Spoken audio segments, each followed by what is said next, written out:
నవ్వు లెక్క పెట్టు. అలాగే భయ్యా.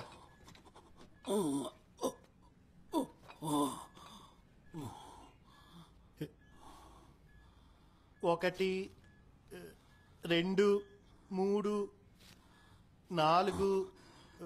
ఎర్రిపోక అంతకు మించి కింద కలుకో. అది నా కుత్తలో పొక్క. భయ్యా మరీ నేను అంత ఎరుపుకుని కాను. గొద్దుల పక్క నాకు తెలీదే ఏంటి? ఎన్నోసార్లు నన్ను దెంగారుగా. భయ్యా 5. 5 బొక్కలు పడ్డాయి. అయినా కూడా నేను చావలేదు.